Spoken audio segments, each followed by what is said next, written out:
Adios, amigos.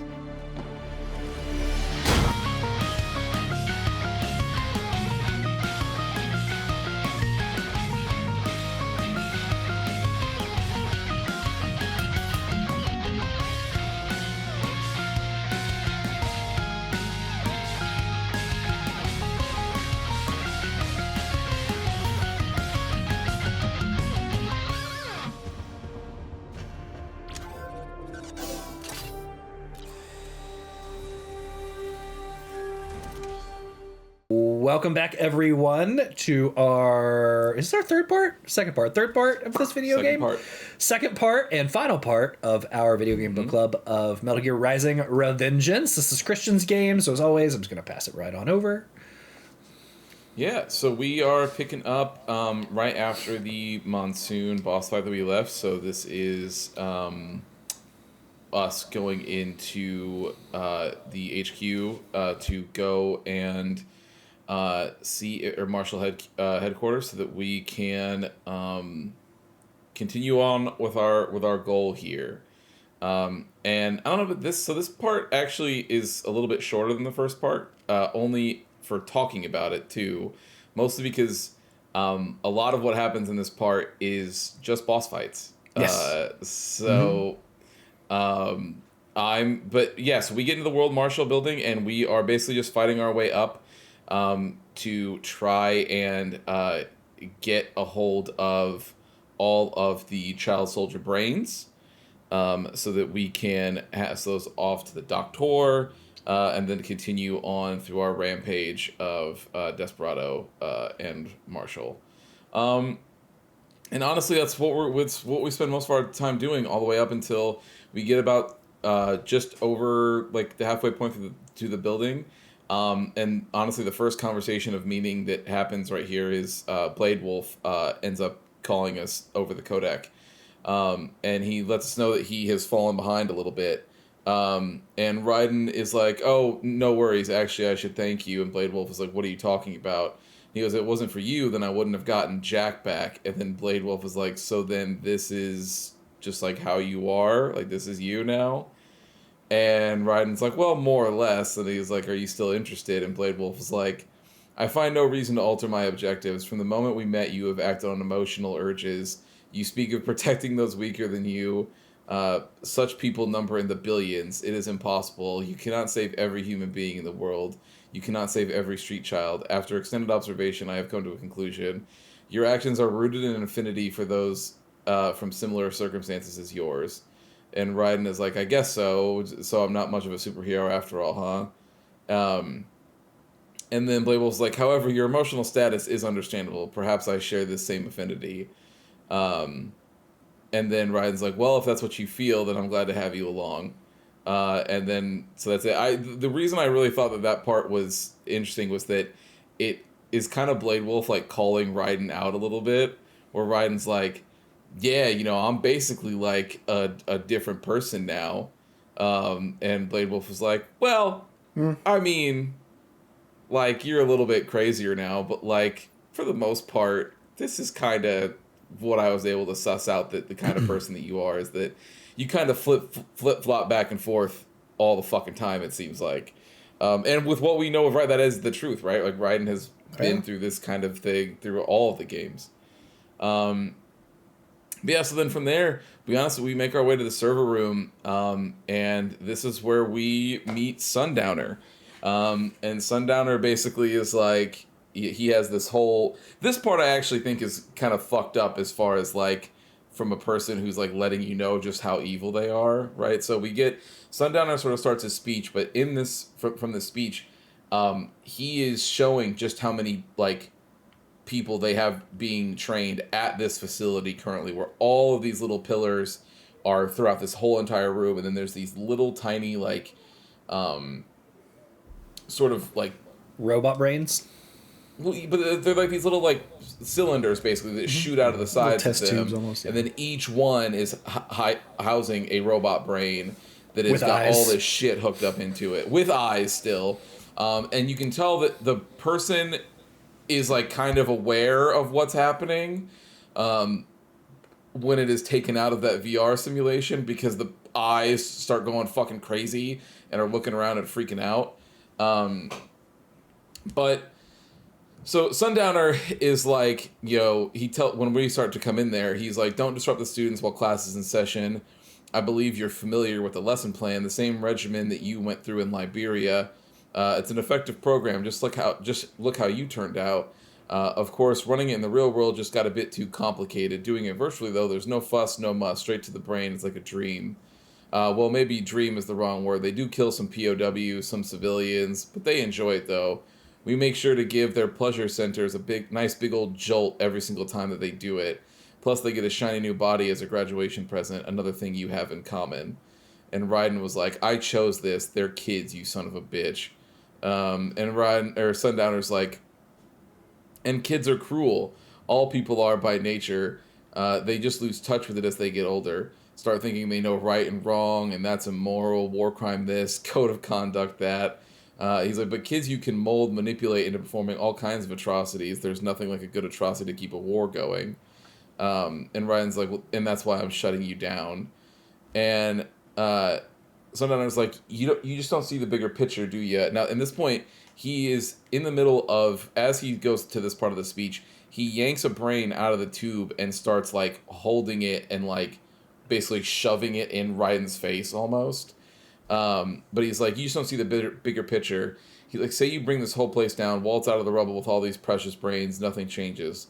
All the guys in charge are long gone. We've got offices around the world. We're just suppliers. We don't create the market for war. And Raiden was like, well, then who does? Because the Patriots are gone. And Sundowner starts laughing, and he's like, those guys just manage the war economy. They didn't invent it. He goes, did you think that every battle in history was all part of some big old conspiracy? And he was like, war is just part of who we are. Why fight it? He goes, anyway, none of this will matter in 3 hours. Demand for PMCs is about to skyrocket like the good old days after 9/11. So I actually think this part is interesting here. And we're about to get to the fight here. But this part's interesting because it is kind of, as we were playing through all those Metal Gear games, right, like Kojima was always painting the Patriots like as this kind of like these giant orchestrators, which they were, but it was also said in some of these other games too, like especially in Metal Gear Solid 3, like that everything was established like post the World Wars, right? But like everything before that and all, like it was just them capitalizing on a situation, like a power vacuum that they were able to take a hold of, right? But like to Sundowner's point, like it's not like, magically after the events of Metal Gear Solid 4 that it was just going to be like world peace, it was just going to be, but now it's just some like regular people doing all of this shit. Mm-hmm. But yeah, so then we get into the Sundowner fight, and Sundowner's big thing here is he has like exploding armor that he puts up in front of him, and you have to do special cuts to get that to basically like him to push the arms back, and then you can go in again and cut each piece of his exploding armor off, and then continue the fight here. But that's really his main gimmick. Otherwise, there's a helicopter that flies around and shoots rockets at you randomly, which is a blast. But it doesn't typically try to intervene all that much. You get a homing missile off, you're fine. It just takes one homing missile, and you go back to the boss battle. Right. But yeah, so that is really the fight here. Do you guys? I mean, as far as I'll get to the events here after the fight, but your guys' experience at the Sundowner fight. I don't like. Okay. Let me rephrase. I think the mechanic of the slices is interesting, right? And I like how you can target specific areas and like slice it up and pull out the little like spine and the healer stuff and whatnot. I personally don't enjoy the mechanic like in this boss fight where they require you to do it to move forward. In a line. Yeah, because I could not get from this point to the end of the game. I cannot get like horizontal, no problem, because that's kind of by default. So like horizontal, and because it's in a box, they actually give you a little bit of leeway to where like even if it's a horizontal slice or you go a little diagonal, they give it to you.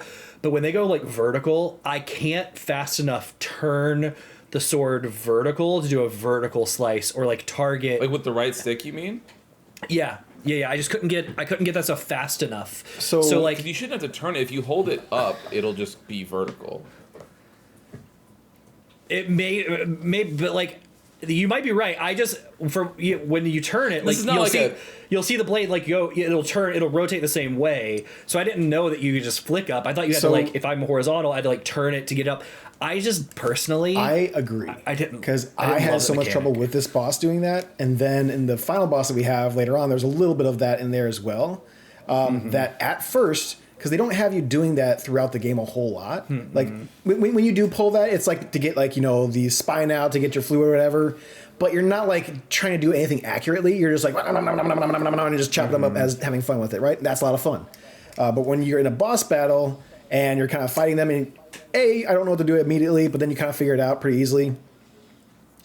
It's in the moment. My brain has a hard time processing what I should be doing, especially because in my mind, there's a smaller timer than what they actually give you. So like I'm trying, I gotta do this fast. And I'm trying to do it. I'm always hitting. I'm just barely missing. When I got to that final boss and had that situation, the same thing, by the time I got to the end of those scenarios, I was doing it no problem, just fine. Like, okay, now I got the feel for it, the fluidity's there. I think the problem is that the game doesn't have you do it often enough. Like, give me more puzzles with that in there. Give me something that just keeps my brain fresh on how that scenario works or how that move works. Because when you toss me in a boss battle like this, I got a helicopter in the background shooting me. I got this guy. I don't know when he's going to drop those shields or make him explode. So like I'm trying to do it as fast as possible, and I think I'm doing it right. Because that line is still pretty hard to see with that glowing shield there. So, like I said, with the final boss battle, it's a little easier to see. But with this one, it's just really hard to tell like where your thing is. Now, I learned as I start playing through more of this that it will kind of light up and give little dots. And then like, okay, it is lined up here, let go of it. It is lined up here, let go of it to be able to make this strike on it. So I still never saw that. And by the end of it, I still didn't get it down. Like I brute forced the end of it. Every time it was vertical, I just got hit. And then I would go back to it and like it would be a different pattern the second time or the third time. So I just waited till it was like horizontal. So I could aim up and down. Like I could aim horizontally like top, middle, bottom. But I could never get that vertical slice. Or I think even in the end they threw in once or twice a diagonal, which I got close to. Well, when you finally get one of those off, you're supposed to take off the arms of the other shields or something like that, the ones that you kind of push back, because you got a couple of them that will be out. And my problem was trying to get the diagonal, because I was having a hard enough time with just vertical, just horizontal, but now you got to like try to weave it in so your blade doesn't hit the shield but will hit the arms. And it took a little bit of doing, but by the final attempt on that thing, I was having absolutely no problem with it. But it was leading up to that I had so much frustration with it. So the frustration part is, but this is something that I was going to say. So they do make it pretty easy, but they also don't ever introduce this. So this is why I agree with you guys. But that's why I was asking you, Alex, about how you were doing it, because the left stick, when you are holding the left trigger and you're in blade mode, right? The left stick controls your camera completely. So if you need to aim it a certain way, right? Like Preston, to your point about getting his arms off when they're diagonal like that, it becomes way easier if you throw the camera to be focused on whatever arm you're like, so it's way out, right? So that you don't worry about hitting those ones that are below, so that you can just chop off the arm and be done. And then from the directional standpoint of the blade, so Alex, what you were talking about, either vertical, horizontal, or diagonal, wherever the top is, right? Like imagine the thumbstick, like it's like a full circle, right? Like for the thumbstick, wherever the top part of that angle is, all you do is just go right to that. Like there's no holding it and like rotating it. It's just like, is this angle? Is it top right? Right? Then you go right to the top right, and then now. But this is what I was getting at why I agree with you guys. Is that they do not introduce this. This is the first time that this game has you do that. Is it in the VR They're assuming, missions? So if you do the right, if you go into the main menu and you do the VR training missions for all of the different tutorial modes that are in the game, right? yes, it does teach you that in there. But I would argue, this is just me personally, I think that is when Raiden is on the beach and you do the you do that part in the train, that should be like a mandatory thing of like, hey, I'm gonna have you cut these patterns like to get used to your new thing, right? And like do this stuff, like something that forces so that people can go, and then it's like, and then push the right stick to do this, like that kind of thing, right? Because the problem is that throughout this entire game, you can actually get by to what you guys are like exactly the way you're describing, which is whether it's a vertical slice or a horizontal slice. If it's just one point that you're trying to get, all you have to do is just use the left stick to move like the camera to wherever you need to be. You press X for a horizontal one or Y for a vertical slash, and then you're done. That's it. Like you'll get the cut that you need, you rip out the spine, and then you move on to the next guy. And that's the kind of... Then they incentivize that by trying to make it so that as you upgrade your Zandatsu slash, that you can get multiple people in one swing, right? To get like multiple spines in a row. So they're incentivizing the speed of it and not necessarily focusing on like whatever sort of mechanical thing that you're trying to get at, right? Exactly. And so it ends up being where this fight is like a hard stop of like, okay, wait, what the fuck am I doing? Like, what, you know, what's going on? Now, obviously, as somebody who's played this game multiple times. You explained it better, too. So, like, my problem, I have this little remote here, and I'll kind of explain, like, if you said, like, wherever the top right is, like, is where your blade is, where it's going to swing, right? So, if you told me, here's the circle, and here's the blade slash. So if you look at the top right, or if you look at the right side of the blade and you just rotate this to match your joystick, that would have been easier. Instead, I'm looking at the dead center of this blade, then trying to spin the controller to figure out, like, how do I match this, which is much harder than just saying, like, oh, wherever this is pointing, 3 o'clock, 6 o'clock, 9 o'clock, roll it that way. That would have been way easier to do. And once I started feeling it, I felt really good because I just bring it to where I need to, let it go. Bring it to where I need to, let it go, and that will just bring it down. But what I was doing is I was lining it up and trying to press X or Y to swing, and that was fucking me up constantly because that would just default to the vertical horizontal. And just nothing is there to go like, hey, make sure you use this. Here, a little tool tip on the side. As annoying as it is, and I really used it in that boss battle. I agree with you, Preston, because it is, once you start doing it that way, it does feel it just clicks. Good. Yes. But it's one of those things where they should do a better job for the give it to me more often portion of it. Give it to me more often, right? Like I brute forced Monsoon. I honestly think because you have to use that kind of for Monsoon because yes, you could do horizontal or just vertical to hit the head when you phase them out and try to get that little body section. Right. But like I just brute forced it through all of that, so I didn't pay attention to there. Or give me something more puzzles, like when you're going to go into an elevator scene or something like that. Maybe hit these certain cables and don't touch this thing, or give me something to give that more variety and make me utilize the accuracy of that blade zone. Again, like I think it should have been like in the very beginning when you're landing on the beach and Raiden's getting used to his new body. That tutorial should have been there, and then from there, any enemy that's not like your regular level grunt should have multiple places that you have to hit to get them, right? So like the bigger guys that you end up doing like the 3 parry exchange with, like the dudes with the big sword and stuff.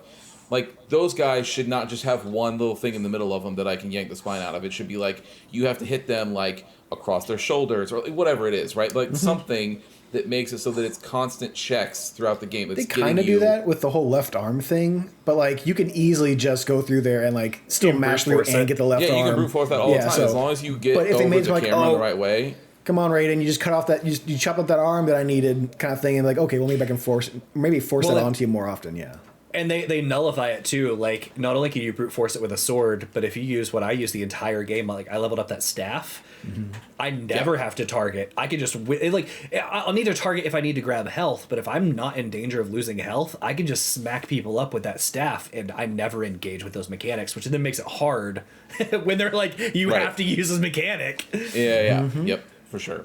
So yeah, it's interesting. It's like this fight, I do like it, but it's one of those things where I remember my first time playing it, it was the same thing of, like, I was sitting there getting very frustrated, being like, I don't understand what is happening here. But, and it also, you know, they do a thing, I don't know if it's, maybe on the harder difficulties it's not the case, but you don't have to worry about like there is the timer, but like for certain ones, like if you're stuck in like those boss cutscenes, like especially like in the last boss fight that we'll talk about, it will let you, even if the timer, you will still be in blade mode and can go through that whole thing. You don't have to worry about rushing it too much. But if you don't know that, so you're gonna rush it, and I'm gonna get stressed out about it, and I'm gonna get frustrated, which is what happened. Yes. But we end with Sundowner here, and the main thing that we get before the next mission was we get a couple Kodak calls between Boris and Courtney and the doctor, but we know now that something is about 3 hours. Like we're never going to make it in time. That 3 hours. Blah blah blah blah. And Kevin is actually able to extrapolate where this might be happening, like where the big pop off is about to happen with Marshall, and we find out that there is actually we're at first we're not sure how we're gonna get there. Like we're like, even with the world's fastest jet, we would not, because he said Sundar said, like, even with Mach 2 you're not gonna be able to make it in time, right? As soon as he said that twice, mind you, I just went like, all right, what kind of Mach 3 bullshit? Yeah, what kind of railgun thing you're shooting out of? Yeah. Yeah, the best part is that we end up going way past that in true Kojima fashion, where Courtney mentions that we will be going Mach 23 to get there if we're talking 1 atmosphere, or it's like 17,000 miles per hour or something like that, or they say. Sorry, they do it in kilometers. So 28,400 kilometers an hour. And then Boris is like, that means that you would make it to Pakistan in under half an hour.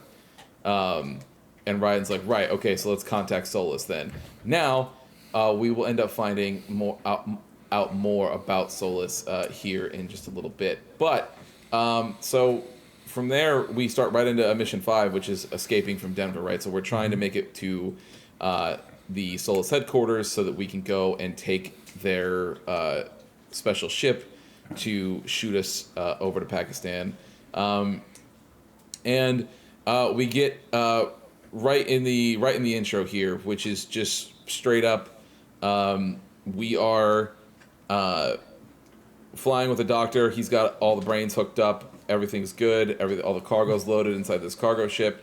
We're heading out, and Marshall sends some fighter jets after us as we're on our way out.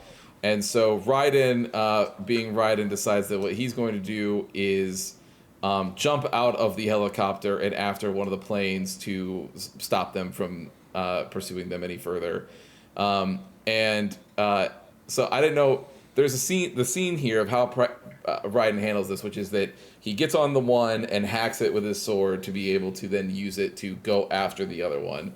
And how he does this is a move that I assume Preston thought was cool and Alex thought was uncool. I thought it was fine. It was fine. Just fine. Get the fuck out of here. I've been through 4 of these Metal Gear games, so I knew. Right, so I agree with that. But the reason I thought about this was because this is pretty close to the Star Wars Vision scene, and I knew that I could think when this happened, I was like, Preston has got to be seeing this scene and being like, okay, this will be the one that gets him. I mean, it's just one of those things between that and what comes later when we fight the final boss in its entirety, if you will. You have the strength to do things like he did, like blade up and push through. Yeah. So there is physically no real reason why the big dude with the hammer, I wouldn't just slice through his fucking hammer and through his body I'm saying, like, oh, you mean guys, like the regular enemy? Yeah. To be fair, yes. You pop your devil trigger or whatever they call it in here, and you will just slice through all those enemies. Yeah, Geckos, to be fair, when nothing. you're using Ripper mode, you do just go right through. I started using that more often. I'm like, man, I'm getting through. So I keep on forgetting about Ripper mode. So like, I ran out of health packs at a certain point. I'm like, fuck this. Oh, well. I started using the whole, like, the blue bar packs, and that starts up Ripper mode for you. I'm like, cool, let's do this. Yeah. Get a whole group of enemies, like some couple of geckos or whatever, drop that in, just slice, everyone's dead. I'm like, fuck yes. Yes. Yeah, Ripper mode, it's basically, it's the devil trigger of this game, like from Devil May Cry. It is what it is. So yeah, as to your point, when he does go on Ripper, in fairness, when he does go into river mode, he does do that. Yeah. You will just stop those guys in their tracks. But yeah, so what happens is we aim this jet right back at this other jet, and as they're coming, the jet goes to like try to narrowly miss Raiden, and he yanks the sword out right before he's about to pass, and he cuts that jet in half, crashes the other one. He tries to make his way back into the helicopter through like a Master Chief style like free fall, side jump, misses, falls straight down, and lands in the Denver city streets. And the doctor has a hilarious like, your sacrifice will not be forgotten, and like salutes him and then flies off. No, the best part is that Raiden is fine, but also like you know that he's going to be fine.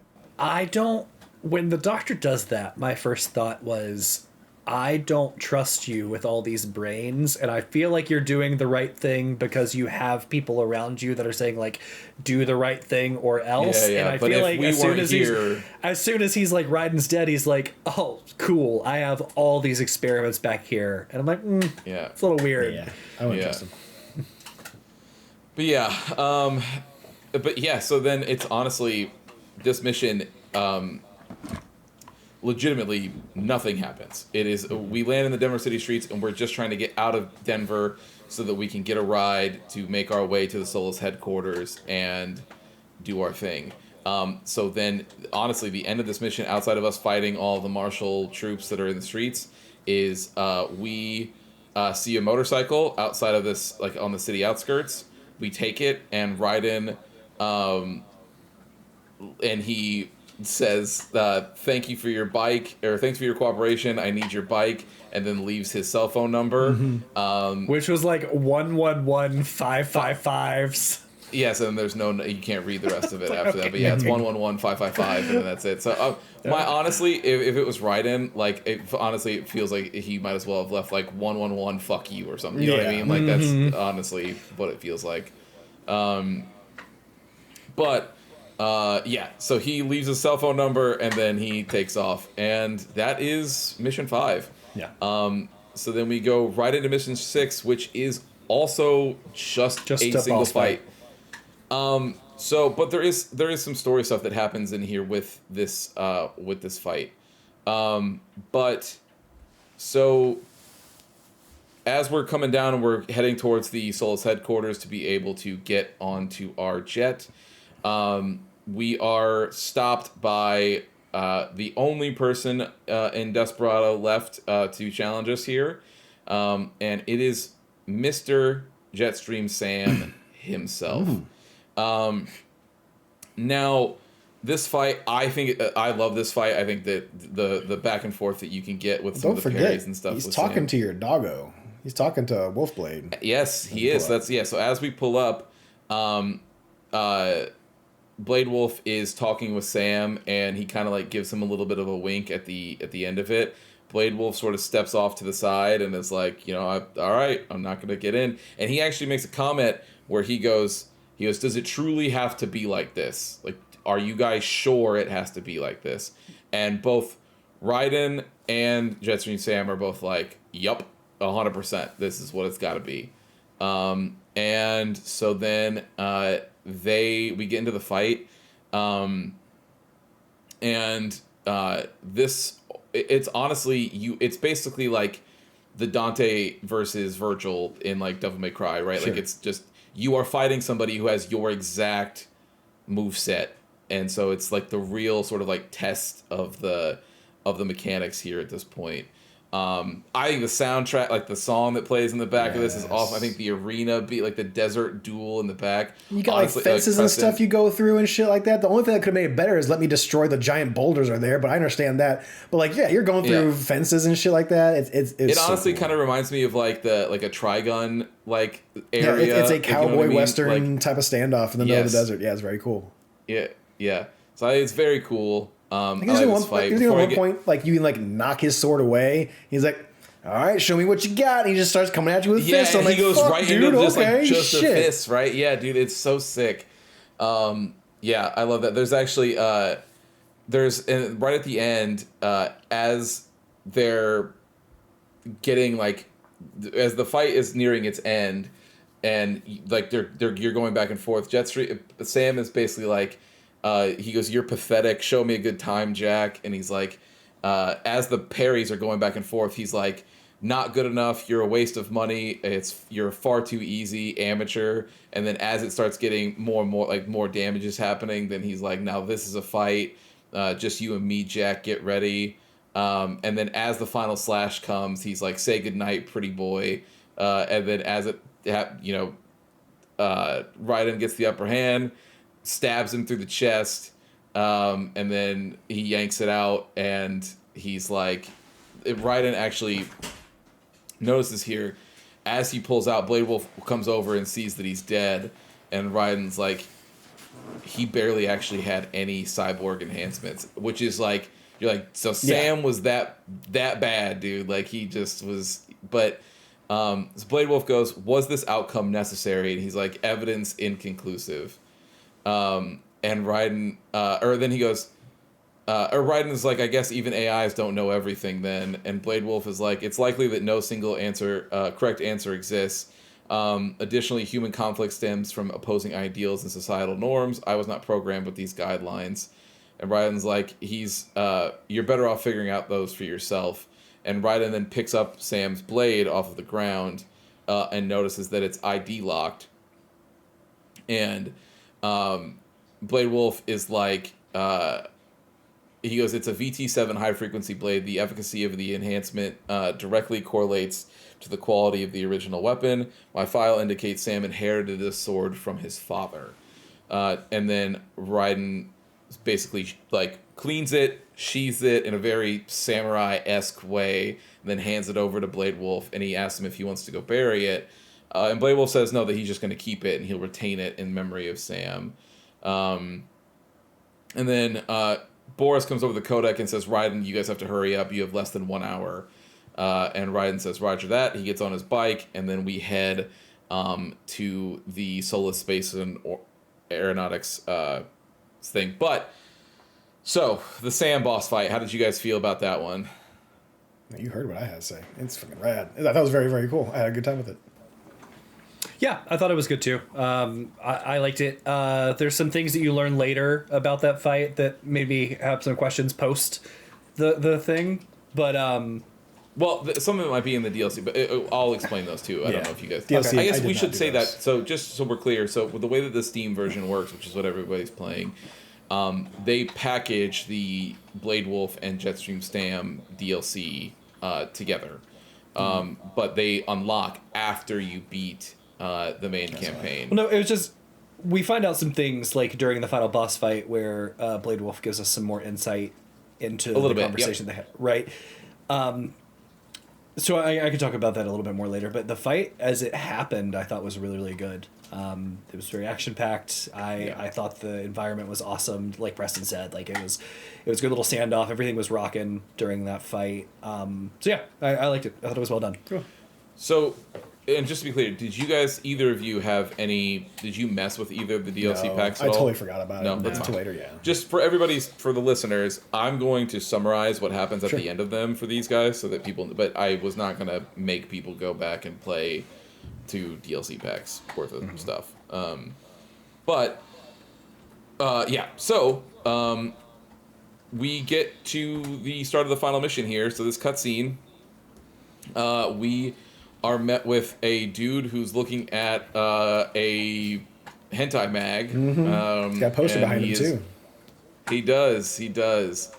And he's eating some because pizza. Kojima just can't. He just can't help himself, man. That's happened. He has to make some sort of gooner character. Yeah, so he's eating. Yeah, dude. So I was weird actually face gonna bring animation this up. for eating. Yes. This mouth animation and the final boss mouth animation was weird. Well, the final boss one, it doesn't actually like it does look weird, but there's nothing else like this in the game. This guy unhinges his jaw like a snake, and it like chomps up Mario pizza. 64 faces his mouth around. It to was so move. weird. Yeah, it's very weird. It was very weird. It's so out of place. So we get in there though, and the guy's like, "Are you Mr. Raiden?" And he's like holding up a photo of Raiden next to Blade Wolf's face. And meanwhile, Raiden like shoves open the gate door and then like pushes it, and then the guy looks and he's like, "Oh yeah, it's definitely you." He's like, "I'll tell her that you've arrived." And we get to see a returning character, and it is Sunny. So Sunny, the girl from the first game that Raiden rescued, she is here, and she is the head of the Solus Space Agency. She's like what? So she's 12, 13 by now, I guess, like that. I think in this one she's supposed to be 14 or 15. Gotcha. She is too young for her security guard. Yeah, that kind of weirded me out. I'm like, I don't know if I feel comfortable with this guy being head of security, but I'm sure she can handle it herself. I don't think he's head of security, though. I think he's just the gate guard. Yeah. I think that, because the people that you see later that are in the building, like around the shuttle and stuff, I think those guys are probably a little bit more up to snuff. Sure. That being said, you should have a better person at your front door. That guy, I wouldn't trust him at your front door. No. The poster doesn't need to be up there. Nope. Like, it's no. Totally inappropriate. But the best part was, so there's just a little scene here. They're basically going back and forth where she's basically explaining how she designed this shuttle that we're about to use and what it's been used for. But in the middle of this, she gets introduced to Blade Wolf, and she puts her hand out, like asking him to give her paw, basically, and he does. And Raiden's like, "Oh my god, I didn't know that you could do that." And then he goes to do it, and Blade Wolf just looks at him and is like, "Nah, not for you, bro." And like passes it, like just like basically passes on him, which I thought was hilarious. But then, she's like, "Hey, like, do you think that?" Like, he's like, "Do you have a little bit of time to catch up?" And he's like, "Unfortunately, I don't. Like, we got to get going right now." She's like, "It's okay. We'll talk later." And then he gets in, and so she starts giving him. He's like, he's in there. He's locked in. She's like, "Okay, cool." He's like, "All right, ready for countdown." And she goes, "No time for that. Ignition!" And then like slams the button and just sends him flying into the sky. Or him and Blade Wolf, because they're both in the cockpit there. And then we make it straight to the base in Pakistan, and from there it is straight up. We're just fighting our way through there to get to sort of the edge of the base here. And what we find out in the beginning, though, is that Courtney ends up finding out that Marshall has the security contract for this base. So she goes like, "Why would they have their cyborgs set to the same illegal friend or foe code as Desperado?" And she's like, "It's evidence against them." And then Raiden's like, "No, it's their alibi. They're making it look like Desperado hacked their soldiers on site because everybody knows who Desperado has a contract with, which is the Pakistani rebels." She's like, "But if we go public with the Desperado Marshall connection," Raiden's like, "Won't matter now. Not when they've got this nice big foreign threat all cooked up, ready to serve. The media and the public won't be able to resist. Remember WMDs in Iraq." Because that was actually part of the end of thing there with Sundowner, is that they explained that they're going to fake an attempt on the president's life in Pakistan to try and drum up a bunch of, basically, to honestly, to their point, it's another, to Ryan's point here, it's another fake WMDs in Iraq situation where, everyone's like, "I don't see them," and Bush is like, "I promise they're there," and then, a whole thing. But Raiden is like, "I'm going to head for the control tower because if I can destroy the antenna array, then the U.S. military will know something's wrong." Courtney says, "That's a good idea," and then just tells us to be careful. And from there, we get all the way towards like where the basically control tower is, except that all of the asphalt starts crumbling basically around Raiden and starts to fall down. He jumps back out, and a new Metal Gear comes out of the ground. Metal Gear Excelsius. Metal Gear Wild Wild West starring Metal Gear Manta, Metal Gear Ant, Metal Gear Spider. I'm like, I was waiting for Excelsius. I'm like, I thought they could have made a better name for that. If you got Rex, you got Ray. I'm like, I thought they were gonna have a better one for this one. Yeah, but Well, I forget what the name of the one was in 2, but 2 was like already the big base looking one, and it didn't have like a weird. Oh sure, yeah.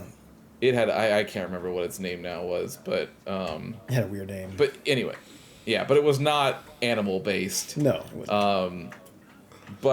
So Metal Gear Excelsius crawls out, and Senator Armstrong pops out of the top here.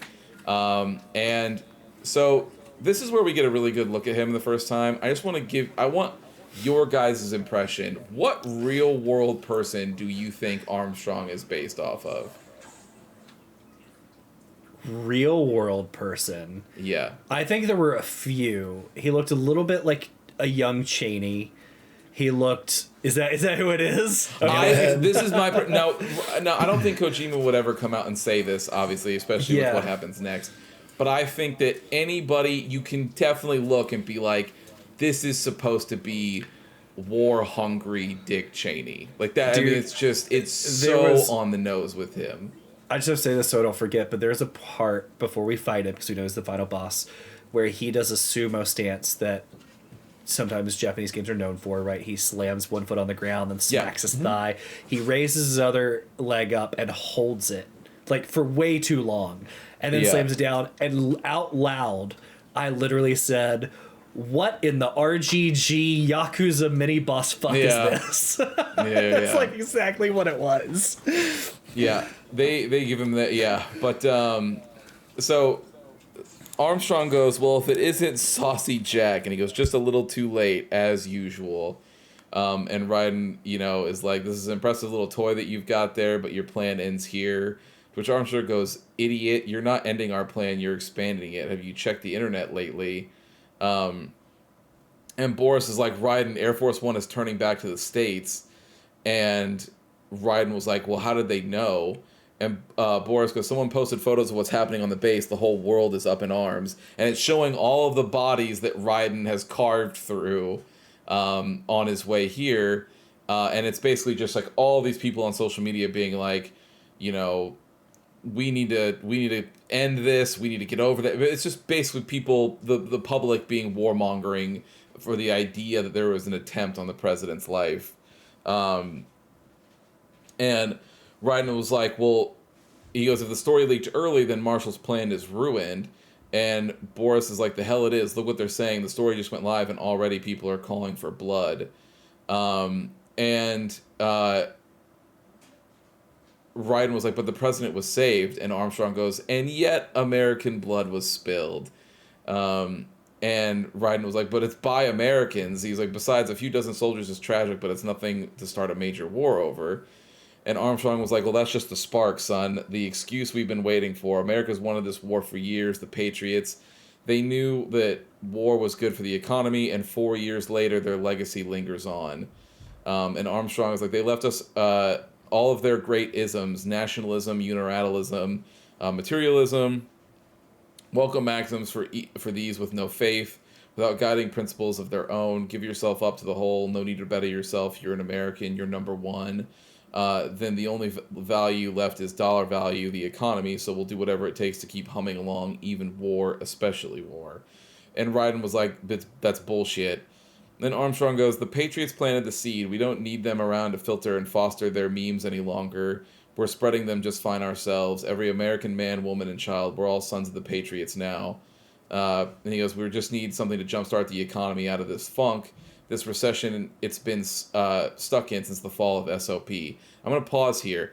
This moment, I really thought to myself, I was like, man, I think that post 9/11, clearly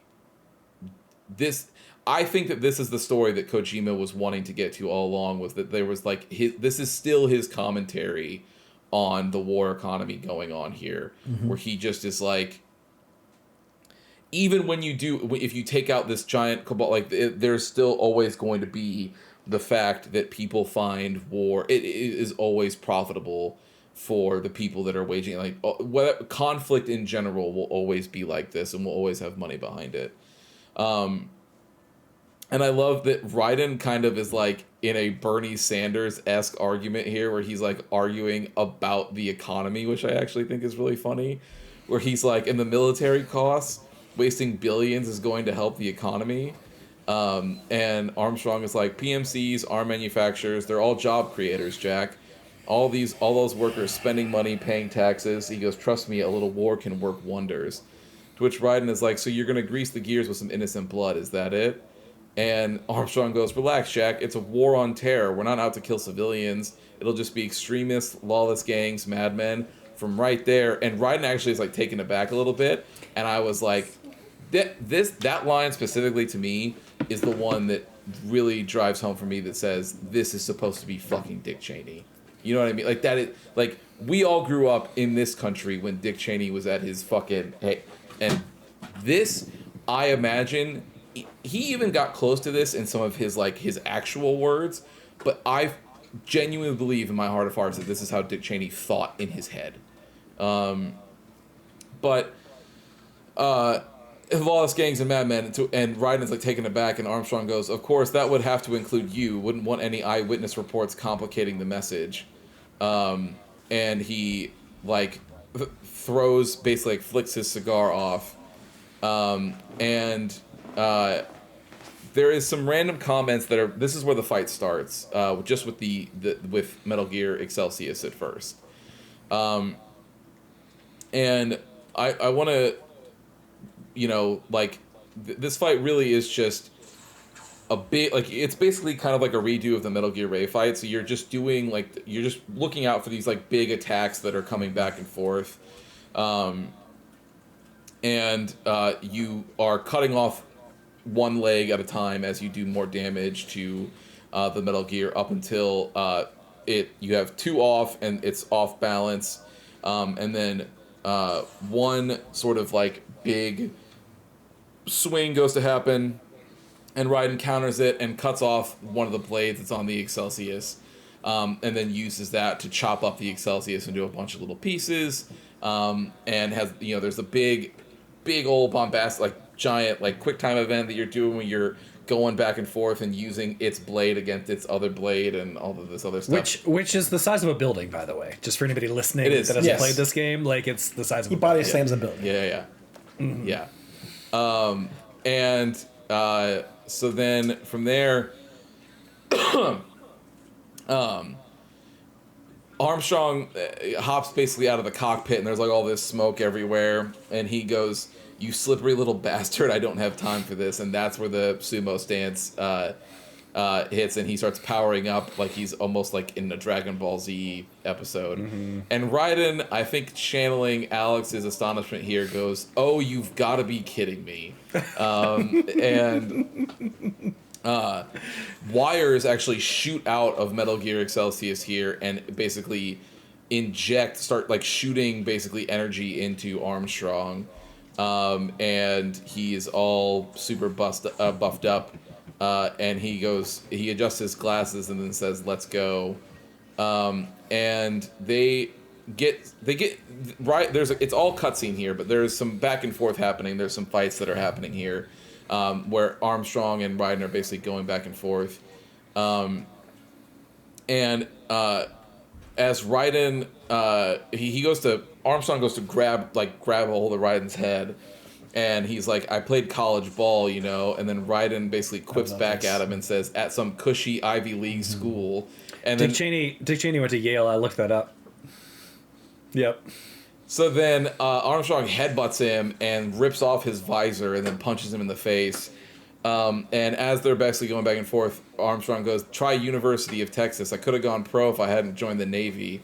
He goes, "I'm not one of those beltway pansies. I could break the president in two with my bare hands." And he basically throws Raiden up in the air and then punts him into the side of the cabin. And he goes, "Don't fuck with this, Senator." And Raiden goes, and as he gets kicked, after he says, "Don't fuck with this, Senator," kicks him, you actually hear crowd that's like celebratory, like a field goal, right? You do.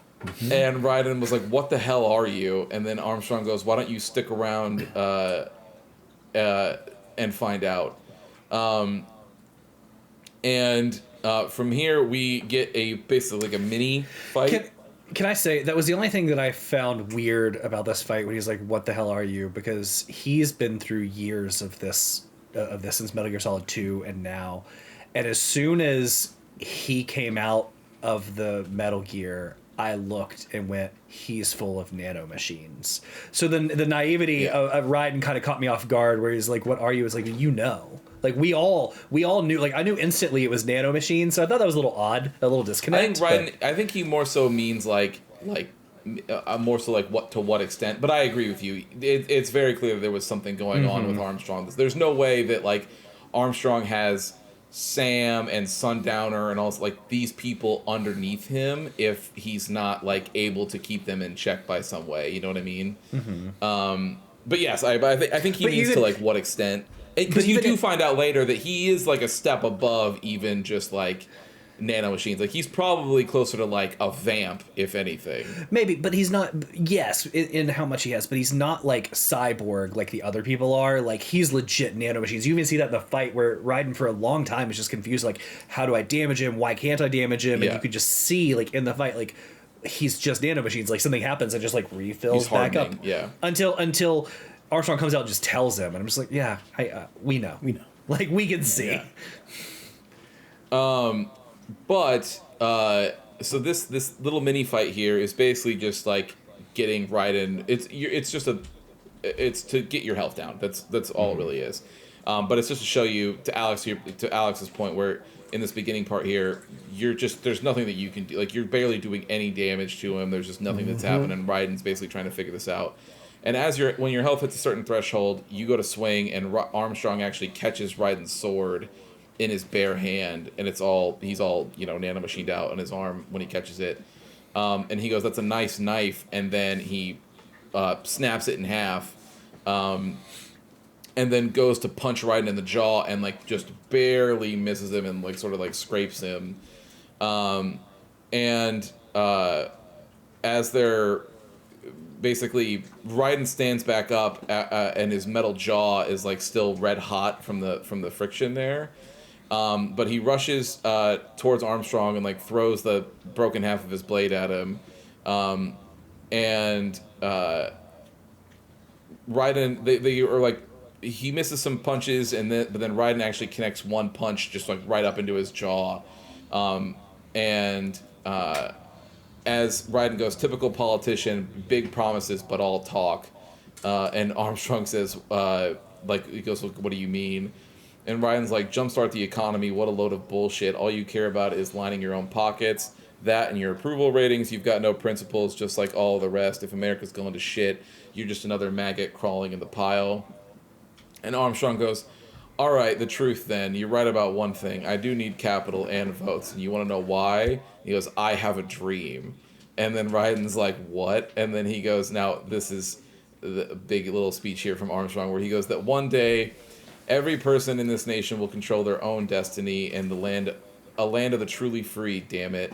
And they're fighting this entire, like they're going back and forth with Armstrong basically just beating the shit out of Raiden throughout this part. But he's like, a nation of action, not words, ruled by strength, not committee, where the law changes to suit the individual, not the other way around, where power and justice are back where they belong, in the hands of the people, where every man is free to think, to act for himself. Fuck all these limp dick lawyer and chicken shit bureaucrats. Fuck this 24/7 internet spew of trivia and celebrity bullshit. Fuck American pride. Fuck the media. Fuck all of it. America is diseased, rotten to the core. There's no saving it. We need to pull it out by its roots, wipe the slate clean, burn it down, and from the ashes a new America will be born, evolved but untamed. The weak will be purged, and the strongest will thrive, free to live as they see fit. They'll make America great again. It should be noted that this is before, obviously, that particular line has taken the way that it's went. But Raiden goes, "What the hell are you talking about?" I will pause here, actually. His plan here is very clear that Raiden is basically going up against Solidus 2.0. Like, this is basically what Solidus was wanting. He's like, I want all of this dismantled so that people can just,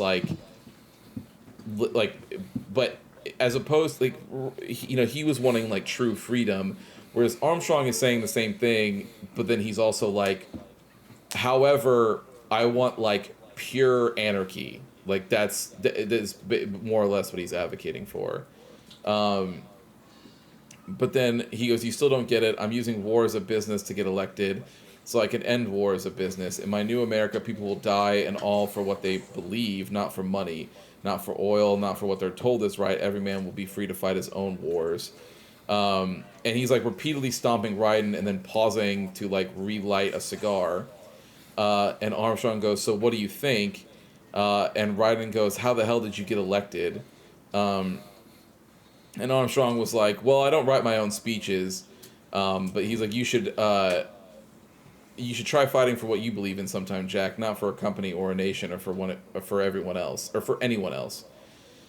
And Raiden goes, maybe I was wrong about you. And Armstrong actually like is surprised and like turns around and like comes up to him, like picks him up and starts like shaking off the dirt. And he goes, am I finally getting through to you? And he goes, I'm trying to rid all the world of all these pointless wars, Jack. And Raiden was like, I was wrong, you're not greedy. And he like goes to like shake Armstrong's hand, and then he like pulls him in, and Armstrong's like, oh my, I did it, like I got him to my side. And then Raiden says, you're batshit insane. And then he basically like suplexes him and throws him, and then Armstrong gets back up and is like, he punches the ground basically, and he's like, I'm making the mother of all omelets here, Jack. I can't fret over every single egg. And Raiden was like, not when you're purging the weak, right? He goes, what do you know about the weak? You weren't born poor, you've never been hungry, you don't even know what it's like to fight and steal and kill just to survive. And Armstrong's like, but you did survive through sheer force of will, following your own set of rules. With your own two hands, you took back your life. And then Raiden goes, and now I'm going to take yours. From here, it's basically you're just another fight that leads to Raiden's health going down to where you get to 0.1%. And another cutscene starts where Raiden goes, why won't you die?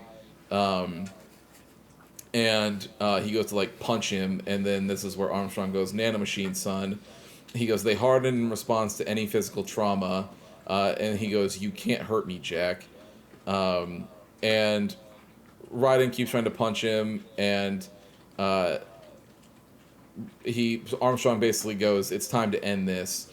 And he starts just like beating the shit out of Raiden here, all the way up until we get a scene from Blade Wolf, who's lying on the ground, because when we came into this area, Blade Wolf was incapacitated basically off to the side.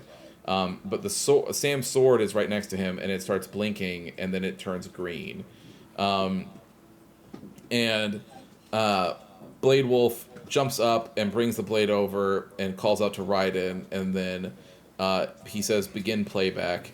And it's Sam's voice playing, and it goes, 2 years I've been working towards this, and on the last day, Blondie has me doubting the whole thing.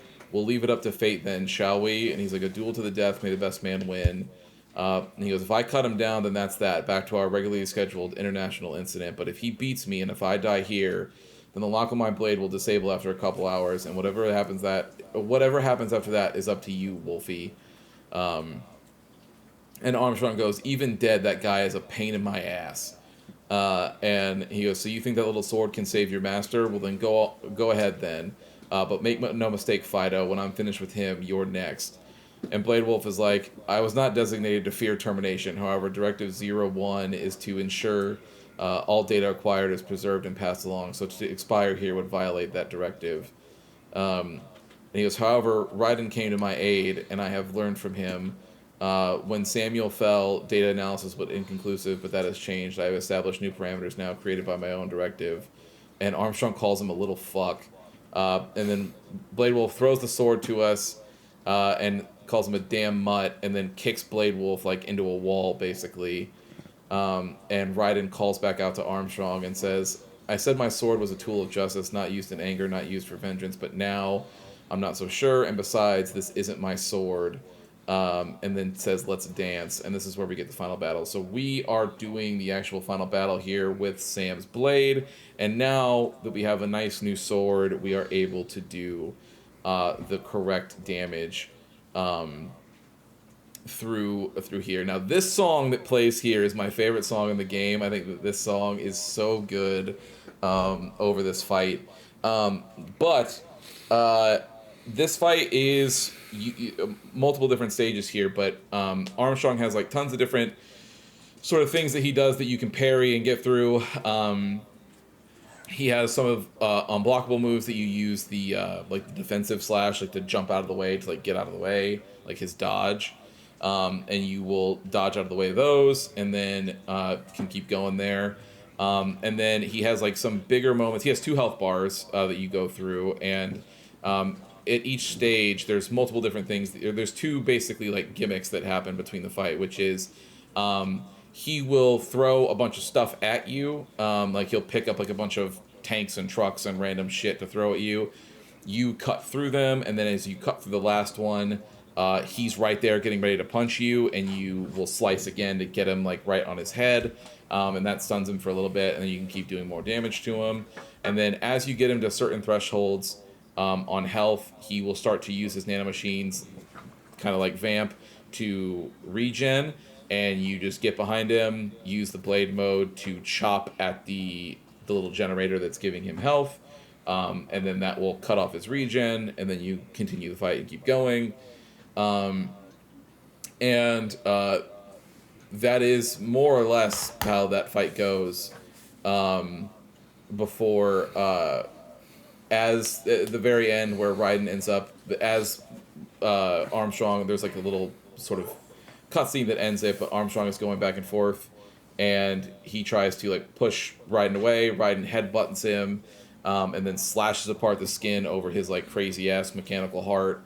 Before jamming in his, he just like basically punches into Armstrong's chest, and has his hand around his heart, and then that's where the fight ends. Now there's more cutscene and stuff happens after that, but I was going to pause here for you guys to talk about your experience with the fight here. This fight pissed me off. Took me over a half an hour to finish this fight. Pissed me off. So you called out the fact that they take you down to 0.01 health, which means you can't get hit. So then they introduce some mechanics. No, the boss. No. He was talking about when the boss gets to 0.01 health. No. Starts the cutscene. It does take Raiden down to 0.01 health, but no, when the fight starts and he goes through, it drops like a bunch of recovery items. Like you get healed immediately. I did not. I didn't get recovery items until you start slicing the tanks. Until you slice the tanks, right? So if did you guys not have any health? Were you guys using your health recovery items before this? They take them away. I think they take them away from you because I just didn't have any. Yeah, I was out. So you're in this part, and then all of a sudden the game's like, let's throw some things to you that we've never done before. So like you're at 0.01 health, and they're like, let's show you him fast moving. So like, okay, you dodge some of that. Now let's do an AOE that you have not seen in this game yet. So like as he's charging up, you're like, okay, it's like I'll dodge or something, and then a whole like arena, not really a full arena, but like a big explosion goes off, or like the fire thing hits you. It's like, well, I had 1 health, so I'm dead. So then I start dodging that stuff, right? Like you come back and you're starting to like get the fight, and then it's like, oh, well, we are going to heal all the way back up, because by this point I haven't learned like what prevents him from healing. So I'm like, fuck, I'm in no health, and now he's healing.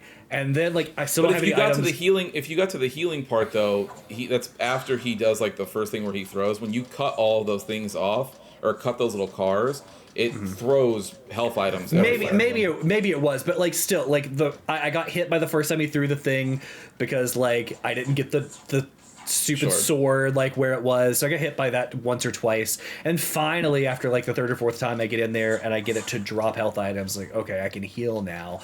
But then like you get him down the health bar, and then because I wasn't sure what to do, he heals all the way back up. So I'm just like, I'm not angry, but I'm irritated at just like, okay, so now I have to pause and like call somebody and figure out what I'm supposed to do. And I have to take him down this whole fucking hell thing before I even realized. Keep in mind, it was before I even realized I had to use the right sword to do the right amount of damage, because it's your secondary sword, like your, not like the initial thing that I had. So I was just, it took me a while. When you start the fight, it starts with the red. You start with the red sword because your sword is broken. Right. Now he can hit it out of your hand, and you have to go back and get it. Yeah, there was something I felt like I wasn't doing enough damage. Switched, maybe, No, because Yeah, I don't even think you have your secondary weapons at this point. Because like I use the Yeah, I don't size think all the so time, either. and I was never using my secondary I always moves. just used it. I didn't look at the menu. You do, because I was able to go into the menu and go over all the way to the right and then go Yeah, up one. I was gonna say, pull out a you sword, can and then I was switch to I them, didn't so you switch. might have switched, but yeah, Maybe. the red sword, like you start So- with the red sword. just all the different mechanics and other stuff. I was so irritated by I'll be honest, I was so irritated by the time I beat him that I don't think I fully enjoyed the ending as much. I was like, thank God. Like, it wasn't like all right, I was just like, thank God. Like, thank God. Let's just move on. But to be fair, and so everybody out there listening understand, like, these sort of action games are also not my typical genre, and they're not my thing either. Like, we talked about the Ninja Gaiden game I beat recently was like the first time I beat Ninja. So you add that on top of it, I was pretty irritated by the end of this fight. I had kind of a similar situation to where I think I started off with one health thing. Like I was having a hard time finding health here and there, just throughout the last like mission or two, because you're not giving out opportunities to get health. Like you say, Christian, some of these, like 2 of these chapters are just straight boss battles that do not drop health. You do have that airstrip going on leading up into the final boss, where you can find maybe 1 or 2, but I was trying to sneak past, surprisingly, some of this.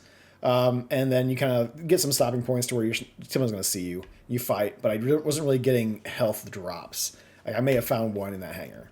So when I'm starting the boss battle, I have 1 thing of health, or 1 little health refill. I'm sitting there, I'm getting hit by this fucking mantis droid thing that's just like slamming down on me, not thinking that this anime fucking game can let me block these things as well. I didn't think that, so I'm like trying to run, trying to miss. I'm just coming and hit by him. Which you can. Yeah, you can. I tried that after a while. Yeah, I figured out like, okay, you can block. It does take a little bit of your health down, but not nearly as much, and you're not staggered. Yeah. So I go to the code. I'm like, you know what? I hear Christian's voice in the back of my head. Why don't you just look at somebody at the codec? They'll tell you how to fucking do it. I went through every single one of those people in that codec. No one told me how to fight him. They just gave us a very long diatribe of what was going on at the time and how crazy it is. And I was sitting here, I'm like, why? I'm like, why is no one telling me how to fight this guy? So I look up the guide, and I just kind of watch somebody do it for a video. I'm like, oh, I can also just run and like just get past these. And even the side swiping thing, as long as you're running, he'll just jump right in between the fucking 2 of them because it's ninja fucking speed, ninja parkour mode. So I got through that little section. That wasn't too bad. It was just me just figuring out forgetting what I can do. Just not thinking I can parry or dodge or block a very giant blade coming down on me, which you can. Going into the actual like martial fight. Again, I have that 1 health at the very beginning of this because I figured out how to fight the mantis dude. So I saved that 1 for this fight. And I lose it somewhere along the lines here. So a lot of these battles are me. I got 1 health bar. That's all I got. And I got to make it to it because, like, if you get a little bit further on, like, it doesn't take you back to, the robot battle, but it takes you back to the last time you got there.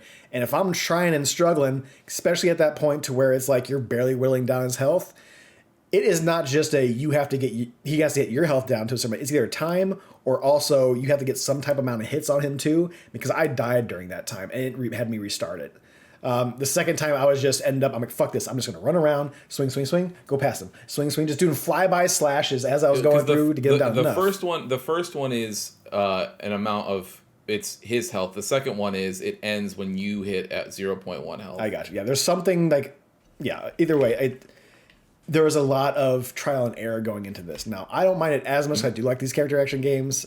So I'm getting through with it, and then the stones, the pieces of debris come at you. I'm like, fuck, I'm doing it again. I just cannot hit these goddamn stones. And then if you die there, you got to go back to the section before that. It's not just, oh, you get to try the stones again. If you have full health, you get to try the stones like 1 more time because it doesn't take you down full health. But if you already have half your health gone, like one of those stones, done, go back to the last checkpoint, which is a little bit more of a battle until you get to the point. And then once I finally got some of the slashes done, I'm like, cool. I saw it drop in that cutscene. I'm like, oh, those are health. Thank God. Those are health. And then once those 4 or 5 health drops, I was perfectly fine after that. I just need that, like, I made a mistake, I want to heal. If I don't have that ability, like, start to get frustrated. And just, that's the one thing about this boss battle. Like, I wish there were some spots, maybe in that, like, hangar bay area, have it to where, like, the room before the boss room, right? You get a couple chests that has a handful of health items, has a handful of this thing, so you can be prepared when you go into that battle. I didn't feel like I had that with that hangar bay right beforehand. Don't get me wrong, I wasn't like searching crazily, but like, you know, if I get caught, I'll clear out that area and then kind of just pull on my detective mode, see if there's some items around for me to go after to see what it is. But it always ended up being that electrolyte pack for my my meter. It was never like the health stuff. Like, fuck, come on. I'm wearing a suit so I can carry more of this, but you're not giving me more of it to carry. Like, what the fuck? I wish there was a Drebin shop. I wish you could just buy that when you needed to. Or at least at the beginning of the battle, like, hey, when you're going through and upgrading your stuff, maybe I can just get some more inventory of that health, because even a new level doesn't even give you full health regen. So that was my main issue with that. I've seen these cutscenes many times. Yeah, I played it once back in the day, but like I've seen these cutscenes done over and over again because of the relatability for like whatever time you're in within the past 10, 20 years, right? Yeah. So I did like it towards the end, but man, going into that final boss with only one fucking health really fucking sucks. It really kind of dampened it a little bit for me. And it took me closer to 45 minutes. Like, it was definitely over half an hour. I looked at the timestamps that I had for it. It was well over a half an hour for this one time battle, when chapter 5 was 12 minutes it took me. And that was a boss battle. It was pretty maddening. But the whole ending with getting the blade was very cool. I liked all of that, so it ended up being fine for me in the end. It was just where more Alex, you were talking about the healing mechanic where you're like, he charges up the full way through and blah blah blah. I will push back a tiny bit on that mechanic, which is that there is a giant green like light that's shooting from his back. And to be fair, that little every time you can that's got to be where it's at. Anytime they want you to do the blade stuff, they always have that little square symbol above them, like, hey, go into your blade mode here. And I wasn't even doing it right the first handful of times. Like, I was just trying to do the blade mode, didn't even realize where I was striking. It will still stop him from regenning, so he'll catch your blade, he'll push you to the side, and then he's not going to regen immediately after that. So, like, until I got to the last regen towards the end of his life, I finally figured, I can actually hit something and stop him and stun him. While I was just hitting him to stop him, he'd push me back, and then we go back into fighting again. I get it. So, but this is not, like, I will say, this fight, I think it is supposed to be difficult, right? Oh, like, sure, I'm not going to say that it's a final boss, like, it is supposed to be harder, but I was just saying that I do think that I don't think that they, like, hide the healing thing from you at all. Like I think they signpost it very well. It could be what I was playing on. Like, I'm playing on Steam Deck. I'm completely inside of his green aura, and I'm striking him. Like, not the blade strike, but I'm fighting him, and I'm just noticing the health going down. I never saw a green light on his back because I'm in green. The whole thing is green. Like, the whole field is a green. So I could never see a difference between his back being green, if you're far and enough the whole away, place being there green. is just like a Super Saiyan aura around him that's green. Sure. If you're far enough away, so maybe you're just too close to him when that happened. And right. It could be a Steam Deck thing, because in fairness, this game was not created for Steam Deck, and they did not go back and it works. It plays great on Steam Deck, but it was not no one went and did any work to this game. For like a Steam Deck version, right? Because it's a 360 game. Yeah. But yeah, I think that they signpost, like, because to Preston's point about the symbol above his head and everything, like they show all of the signs that have been throughout the game of like what is happening in that moment, I think. But yeah, I love this. I think that this fight's great. But I also you guys, were you using the Raiden's like dodge, but it's his defensive slash, so like pressing X and A or square and X, whatever controller you're using together? No, I totally forgot about it. No. I wanted to remember it. I was trying. I kept on like, what's the fucking dodge? I know there's a dodge roll or something on here, but I just couldn't find it. I totally forgot it was a 2-button thing. Okay. I just want to say, because when you're talking about like those things that track you on, because it has like the invincibility frames on that are like and would have helped insane. Out a lot, but. Yeah. I went to help. It gives you a handful of things that are happening, but I must have either missed it or just didn't see it in that list. When you go to controls, it'll show you what the two trigger and bumpers do, but it doesn't show you what the faceplate buttons are doing. So that's literally the same thing, because I was looking for the dodge button. Key config, go to controller layout or something. I just missed it. Yeah, so when you press you press A and then the light slash together, so it's or X and square, whatever controller you're using, right? But like those bottom two buttons, if you press those two together, he does like a slash and then jumps away. And I kept on thinking, One button. When he jumps away, you can angle him to go left or right? So like, is even to Alex, to your point, when he does that AoE, you press that one time and it jumps right and all the way back to where you're not in the big explosion, and then there's the lines that are on the ground, and then you just stand in between those lines, and then you don't get hit, and then you keep going. Same thing with his like tracking one, right? Like when he does that punch, like, and it like has like the volcano thing that tracks you. Yeah. You press it once and just rotate around his back, and then that it can't track you when you do that. Right? I just had ninja now you can speed run. on. You can just run. I just had ninja speed on all the time. You can just That's what I run and did. do that same thing. I was doing slash bombing runs. That's the entire also time. fine. I was wondering because some of the things you guys were. I was just wondering if you guys were using that move at all. We just weren't playing the game the way we wanted to. That's what's happening. I say I don't want to take away from what we're gonna say here at the end, but like this is the thing. It's just like the Ninja Gaiden thing where it can be easy to play but really hard to master, and you can tell they made this game really deep in its mechanics. And I think they absolutely nailed what they wanted to do in the fighting, if that is for you. Or if you catch on. So for somebody, but for somebody that tries to brute force it, like me, who didn't necessarily take the time to learn all of their mechanics, it does make it challenging, and it's not their fault; it's my fault. So but again, I think I want to split the difference a little bit there, and we'll talk more about it at the end of our final flaws. But I think there is some of it that's on you, right? Like that, because it is like sort of like a basic, like it's like one of the first things that Raiden gets that you can do. That's just like, okay, this is my dodge move, blah blah blah blah. However, I think that it speaks to the larger thing about what I was talking about. The same thing with the blade mode thing, right? Which is, I think that beginning section on the beach should have a way more forced tutorial section of you having to do like every single of the basic moves that Raiden has. You should have to do like repeat it like 3 or 5 times. Like I know that comes off as like handholdy sometimes to some people or whatever, right? But like here. But there is a thing of you need to give the people that are playing your game. It's almost like you're arguing with the people that are playing your game, which is that you don't want to give them the ability to be like, I don't like getting frustrated in the middle of a fight and being like, I don't know what's happening here, like, and you're screaming, right?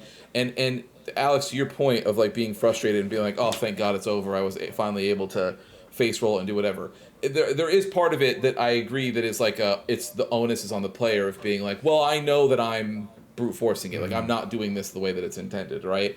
On the other hand, though, is the developers, I think, like put you in a position to feel comfortable brute forcing it for most of the game, because they don't force that stuff on you even at the beginning, right? Like had they even if they left the rest of the game the same, where they don't do like if they don't make certain enemies make you do certain things or whatever, right? But if in the very beginning it had a forced tutorial section where it was like, okay, Raiden, do your dodge slash, and then it was like, do it 5 times, and then you do it 5 times, right? And then it's like, okay, now you can do this, and okay, now do the blade mode and hit these patterns and do this 5 times. Okay, now hit this X 5 times. Now hit this, right, and do that right way.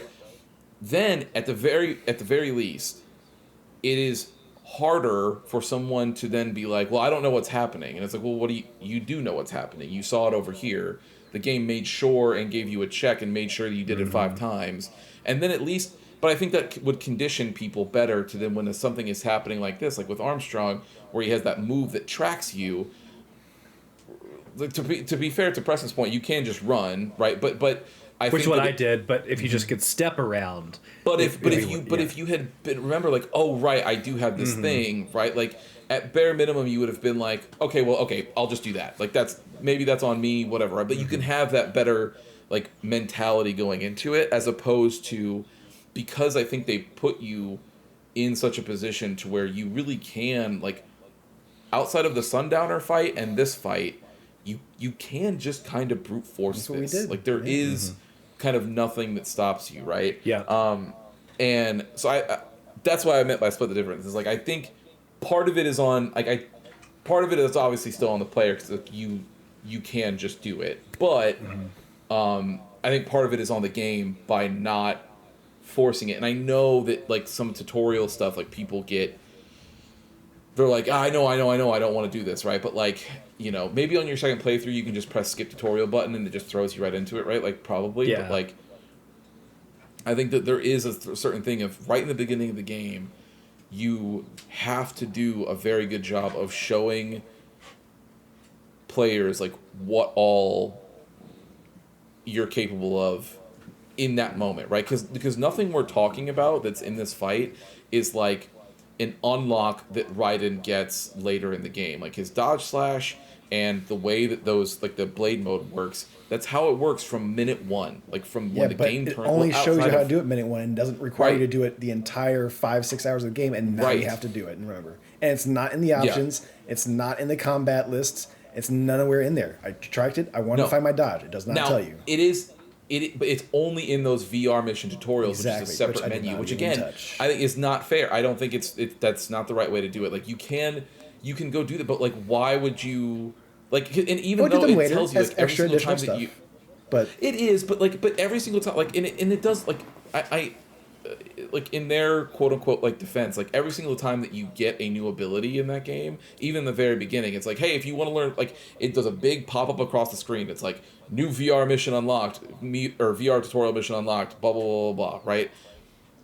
But if I'm playing your game, right, and I'm wanting to go, like I'm going through the story, you're asking me to press pause, go to main menu, hit the VR mission button, right, then go to the tutorial section, then go do that and click that. It should just be there. It should just be right when I unlock that ability. You should be like, the doctor should come over the codec. It should be forced, and it should be blah. And I, like, you know, I know that there's that fine line between like too much hand holding and like, you know, like everything's painted with yellow paint kind of hand holding, or what is it in God of War where they like yell puzzle solutions at you if they think you're taking too long. But I don't think that that's what this qualifies as. Like, I think that this is just, you're making sure, it's like a knowledge. You're making sure that players have everything that they're supposed to have before they start your game. I had little issues too with like the menuing in general of like, when at the end where you could customize Raiden, they're like, hey, customize Raiden, here's some of this cool shit you can do. And one of the first things you see is like your outfit, right? And you see like some of the outfits have different abilities, and it's like, oh, okay, so maybe I'll spend 20,000 points on an ability that allows me to, like Preston, you said, to like carry more health. And then pretty quickly you realize I actually don't need more health. What I could use, though, is like the physical abilities or leveling up my weapon, but I just blew 20,000 on the first thing you showed me because like your weapon upgrades are way down here. It's like those should be almost different things so I could better prioritize the needs versus like get distracted by new pretty shiny and be like, well, now I don't have a reset. Like I can't reset my points. So I just blew 20,000 on something that literally does nothing when I could do more. But that's a whole, you know, it's not a big deal, but it does show like, you brought a lot of depth. It would have been nice to just be able to manage that in a better fashion sometimes. And I think like in some of the depth stuff, like right, like I don't mind like if you like for some of the moves that you can buy, right? Like I think it's like, okay, I don't care if you force that tutorial off to a separate menu, right? Because it's like, well, if you bought this move and you want to know how to go do it, the description tells you like, okay, it's X, Y, Y, whole, you know, whatever. But like but if you want to learn how to go do it, cool. There's a tutorial mode, you can go do it. That I think makes sense because you don't know, Alex, you actually don't know what people are going to be spending their points on. There could be some people who don't buy any of the extra moves and spend all of their points on just the actual physical upgrades, like getting more health, getting more energy, and getting more damage, right? But for the basic stuff of the game, like the way that you interact with it, right? Like I think you have to force that stuff on people. Otherwise, it creates the situation that we're talking about like right now. I don't want to go too far because that will save obviously some of this for like our final thoughts. But So at the end here, basically, like I said, Raiden had punched into his chest, and he goes, "Your dream dies with you," and then he rips out fucking. He goes to rip it out, And Armstrong actually grabs him by the shoulder and is like, maybe not. You've guaranteed the status quo will go on for a little longer at least. War will continue as an institution, as an industry. Men will fight for reasons they don't understand and causes they don't believe in. But at least I'll have a worthy successor. You, Jack, you carve your way with your own path. Use whatever methods you see fit. You don't let legal bullshit get in the way, and if it costs a few lives, so be it. And right when he does that, he rips out his heart and then crushes it. And Armstrong's final words are, deep inside, we're kindred spirits, you and I. And that is, the camera basically moves away and it fades to black. This is basically just a cutscene for the end, right? Where it's just basically letting us know more sort of an update of the state of the world after this, where they basically we get a shot of the team where they're watching the news, and the news basically is just reporting like, hey, everybody's pushing for peace in that region now. The war has been backed off. Everything's looking good on that route or on that side. And they are talking about the update with what they've done with the children. So they've gotten them in new bodies and putting them basically in like Job Corps, like a work training program, where it basically putting them through like accelerated high school, and then basically just being like, after that they get to choose what they want to go do, and if they feel like pursuing any of the careers from that they've been in here, then great. If not, whatever, they can live their own life, right? And Boris basically makes it a point saying like, this is what we're doing because it still allows revenue, because we'd go broke by just trying to maintain all of this stuff, and basically shows what the new vision for Maverick is going to be as far as the future is concerned. And then it cuts to George and Sonny. George is working with Sonny over at Solus now, and he is being Sonny's assistant. Blade Wolf is hanging out with him. They step on his tail. Little funny comedy thing happens there. But at the very end here, where Sonny basically kind of gives an idea of, basically she ends up being the narrator for where Raiden ends up, right? Which is basically that Raiden kind of has finally accepted whatever, like this true version of himself, which is that he's going to go out and just do what he thinks is right, and he's going to try to correct injustices the way that he's going to do it. He's not going to pretend that he is a idealized version of a hero like maybe a Solid Snake or anything like that, but he's also not the same child soldier that was in Liberia for all those times ago. So he goes around basically just going from conflict to conflict, and just any sort of terrorist things that pop up, he's there to basically put an end to it. And has his own solo thing. He's not attached to any sort of company, government, anything. It's just Raiden doing what Raiden feels like is right for the first time, and that's kind of where it ends. We see Raiden out in a city with a bunch of, like, he catches basically some criminals doing something, and they try to surround him to stop him from intervening. And then his eyes sort of like flash, we get the logo, credits happen, and then that's it. Really quick, I'm just going to, before we talk about our feelings for the game, just so that you guys get the full picture here, I'm just going to go over really fast for these DLCs. They're both very small and very quick. Nothing's too crazy. Honestly, the best one is the Blade Wolf one, which is the first one. The Blade Wolf DLC is us playing as Blade Wolf, before all of the events of Metal Gear Solid Rising. So it's basically right as he is basically attached to Desperado. So when his AI gets turned on, he's doing all these things. But it's him sort of... I actually think the story is more interesting, where it's basically like Blade Wolf coming to terms with like what is free will and consciousness and identity, like for a synthetic person, or consciousness type of thing, right? And you are like, you spend most of the time like doing it's like stealth, like hunting missions, like an actual wolf, you know, kind of deal, and like going through that, like basically like a training thing that leads all the way up until you meet Raiden. Like that's where that DLC will basically ends, is you meeting Raiden there. But that's really the themes of it. It's all just a prequel. It's just more lore on Blade Wolf and his that whole and all exploring those kind of themes. And then the Jetstream Stam DLC is honestly,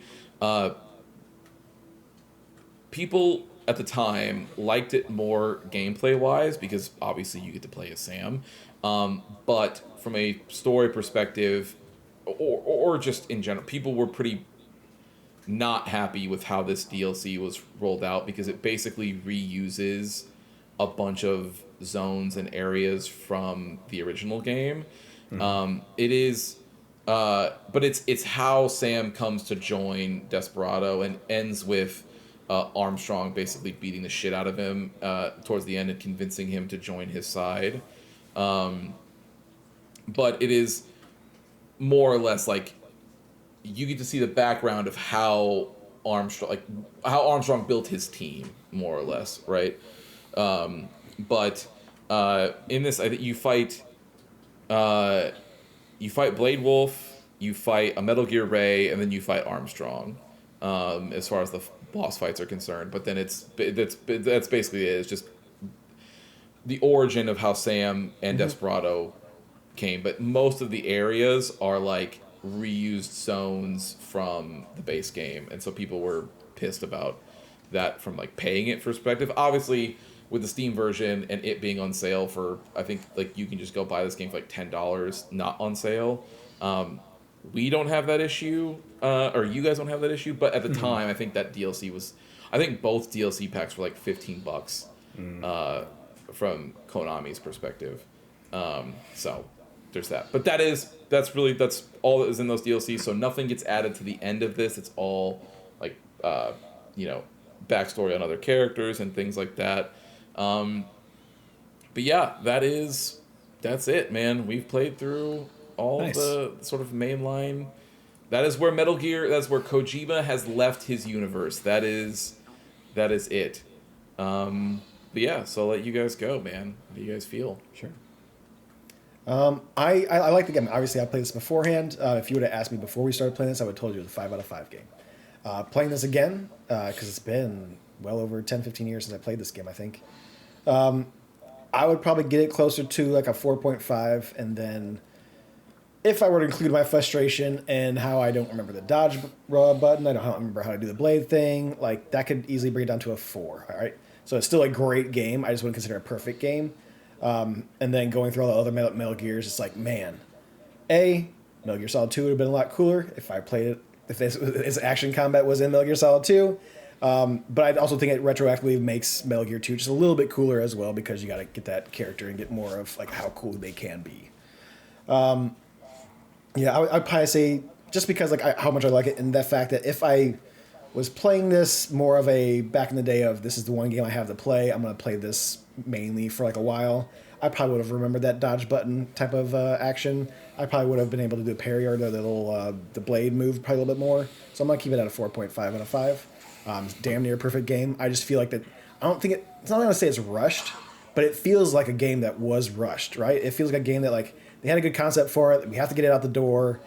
Most of this stuff works pretty solidly, but there's just some things as far as like where some of the scenes end and where you begin. Just some of the combat can feel a little bit janky, but overall I feel it's really, really good. Story is a lot of dumb anime fun, so. I do want to interject just a little bit before you finish, which is that, so part of what you're feeling about the rush, I think one thing that we didn't talk about at the beginning is how this game was in development by Kojima at first. It was just him. Yeah. So it was just Konami inside, and it was Koji Pro. They were doing it. They could not get the game to come together, and so they brought in Platinum to help. And I heard the story was different too. I heard the story was supposed to be how Raiden ends up rescuing Sonny for the first time. At least like some YouTube dive. That was Kojima's original pitch for the story. game was going to be it was a Metal Gear Solid 4 like prequel thing of when he rescued Sonny from the Patriots. Yeah. Yep. Cool. But Kojima ended up he couldn't get the story right. He couldn't get the gameplay. He brings Platinum in to do the gameplay, and then he ends up settling on a post MGS4 story. Which is why it feels more like a 4.5 instead of a purely 5 game for me. Yeah. Yeah. I just wanted to talk, but keep going. I just wanted to talk because you brought that up, and I realized that I never said that. Pretty much all I had for it. Like, obviously, there's some stuff that gets frustrating, but overall, it was things that I missed and forgot, which does say something to the game. Like I said, like maybe it should be that, but this game does so many small mini, like little events like that, to where like you could put that in somewhere. Like, let me get past this door by the switches, making me do that thing a couple times. Or maybe to get past this one section, make me do that button press a couple more times, just to remind me if I'm not doing it throughout the entire game. I'll start off by saying I truly don't know how to rate this game. And I don't know that I will rate this game. I'm very torn on it. Oh, you should just rate it. It doesn't matter if you do what your heart tells you. No, but I really, so let me explain. I really don't know how to rate it, right? So like there are things I do like. I think it's very stylized. I like the animations. I like the cutscenes. I think it's very, very good. I like the character of Raiden throughout the game. So I think they did well what they wanted to do, which is like this very in-depth like action game. I think the fighting can be as deep as you want it to be, and if you master that, it probably feels really good. So like I think that's the good. The stuff I didn't like as much, when I compare it to other Metal Gear Solids, Preston, to your point, like you say, it feels rushed. I think it felt very empty in a lot of the environments versus like some of the other Metal Gear Solids. I think they nailed some of those environments, especially like 3 and in 4, with like going from the jungle to like the tunnel up the mountain and then like underground. Versus this one, it was just like open road after open road to like open arena with the city. It felt very empty and open to me. So like I didn't like that as much. And then for somebody that doesn't like action games as much, right? Like I didn't, if I'm not engaging with that was very frustrating too. Then there's this third part, and this is where this like perfect storm comes together, and this is why I don't know how to rate it. This could sound a little whiny, but it goes to something Christian and I were talking about today, right? So like earlier in the day, I like to go to video games as a way to escape what's going on in this world today, right? And Christian, we haven't had a lot of time to play like we typically would. It's a lot of like busy work, some house projects and busy work and some other stuff, and then like I go to this game and I get an enemy that's very on the nose with the state of our environment in January 2026. Like, when I say on the nose, like, down to the joking slogan is, like, spot on. But everything that's being said about, like, the threatening of war and driving the economy... Now, part of this is, do you think Kojima that this could be Kojima premonitions? Because again, this game came out before that saying was a thing. It's well before Mega was a thing. Yeah. Well, to be fair, that was used like in Reagan's day, but but I know it is like, different. It is different to yeah. It is different than so. Yes, and yes, but that's where the storm comes together, right? Of like a game where I'm like, oh, I'm not sure how I feel, and then you go into like brute force of the game that's like, some of this feels good, but now I'm up against an enemy that's like already frustrating me because of the mechanics, and then the soliloquy happens that is so on the nose with everything I'm feeling today. I was just like, it kind of soured me on it, where I think if I played this at a different time, maybe even came back to the game later, I might feel differently about it. So like as it stands, like I don't know, because I think there's some good and there's some stuff I didn't like as much, and then when it all comes together, I didn't love it, right? But I don't know how much of that is the game and how much of that is just today. I think the good chunk of it is the game, because otherwise you've been like, I didn't like the story that much, but the game was amazing. I love this and that. Yeah. So I don't know. For me, I think it was like, I want to say it was like a 3.5 maybe. Like I don't want to give it a 3 because I definitely don't think it was an average action game. Like I think it was above average action game. And it had all this lore leading up to it of the Metal Gear series. But I also didn't love all the things that they did with Raiden. Like Raiden spent this entire game learning that what he believed may not be true, right? Or may not be the full story. So like his very black and white thing, like might not like, hey, you're cutting through all these people and you don't realize like these people didn't really have a choice in what they're doing and now they're here, right? Or like your ideals to stop what's going on are just one side of the story of Armstrong's ideals to do what's going on. And like you said, Christian, it's very much like Solid. It's like it's just two different means to an end, kind of opposing factors. So then for him, I kind of wish there would have been like more reflection for his ending, but his ending was just like, oh well, now he's just like is on his own moral compass, and he decides to jump in when he jumps in. But like it's almost against what they were trying to teach Raiden the whole game, which is like, no, instead there's two sides to every story. Like if you would have talked to Sam versus just fighting and killing him, like maybe you would have learned a little bit more. He could have been a powerful ally. An argument there would be that Sam started it by cutting his arm off, but short. Completely agree, right? I'm just saying, like, so for his ending to be like, oh, I went off and now he's jumping in where he is. Like, I don't know, man. It just, I felt like they could have done more. It wasn't bad, but it wasn't great. Like, it fell right in the middle for me. So I think as a whole, like for me today, it falls at like a 3.5 out of 5. Sure. Just with everything, with all that being said. Understanding for the listeners out there that like action games are not my number one genre too. So your opinion's valid, Alex. I see you. Yeah, it does not. To be fair, I don't think anybody's going to push back on you for this.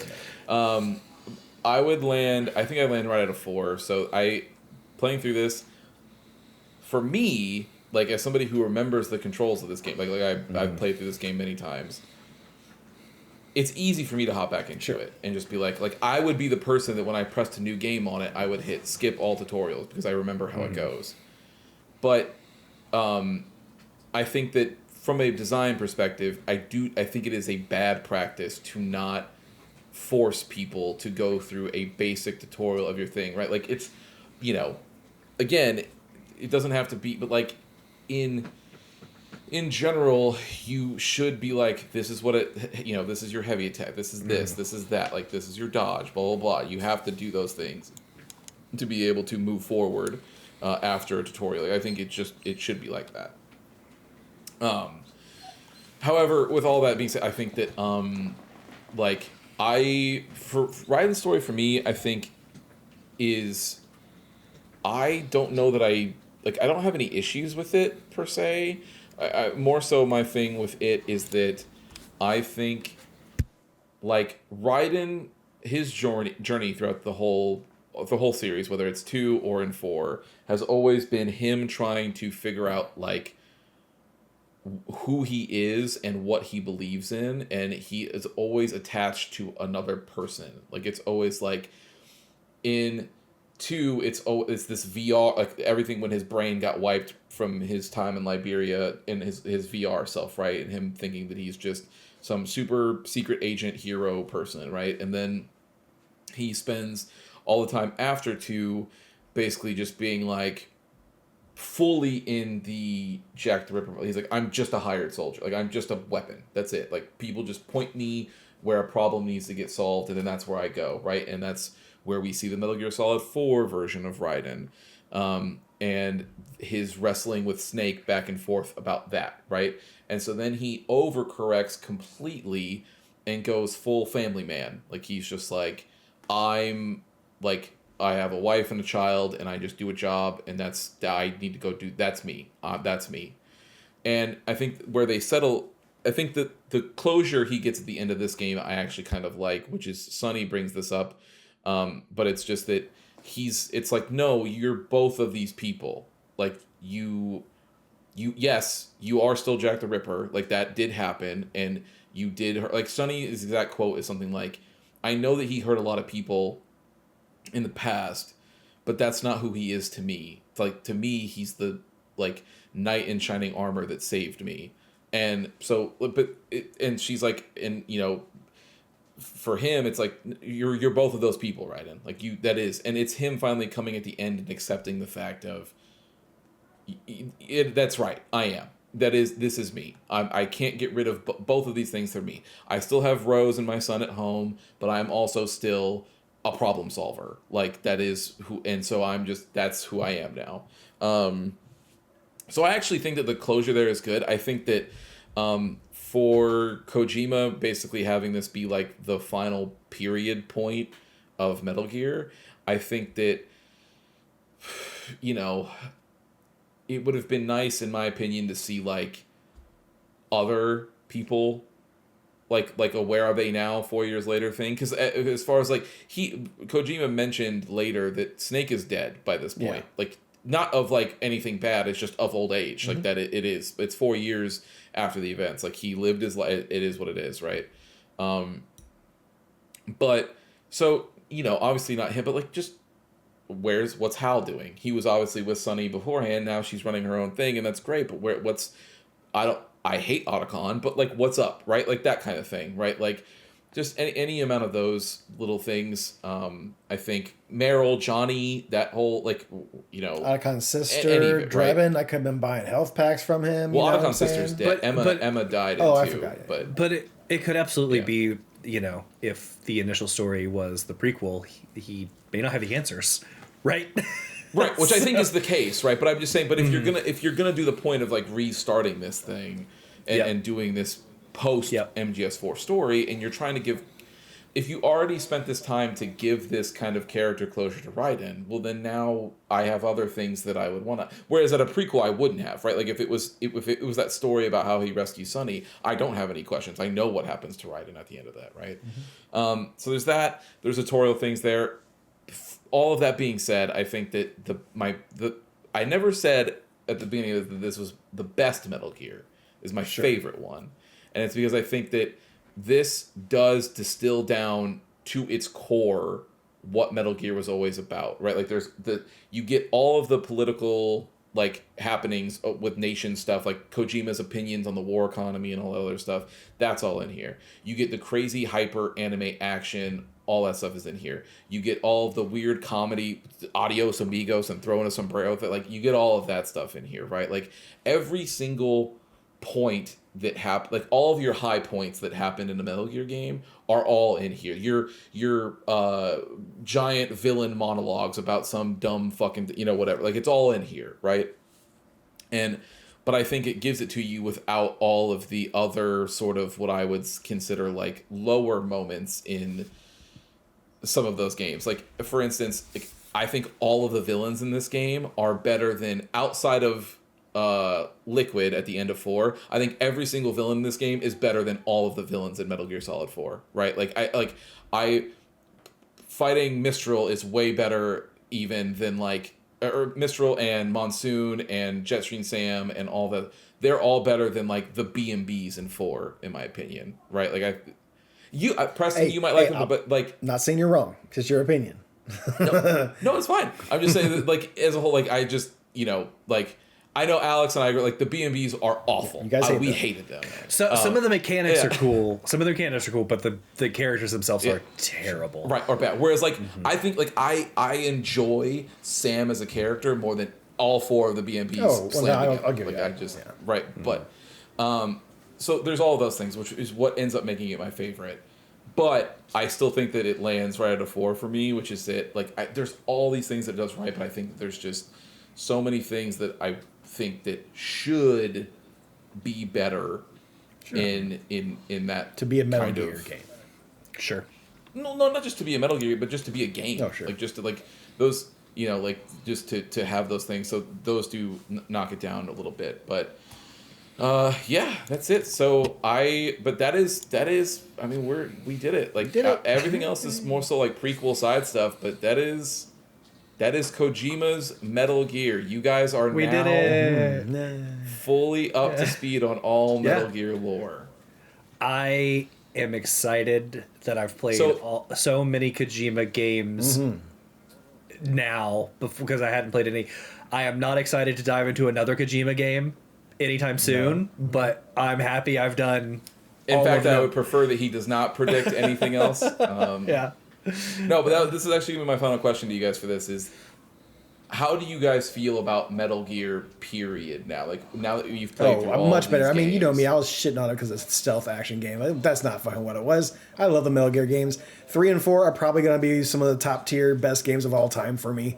Like, period. Like, don't get me wrong, 1's a classic and it's great. 2, take it or leave it. Revengeance is a good action game, but 3 and 4 are fucking some of the best games I've ever played in my entire life.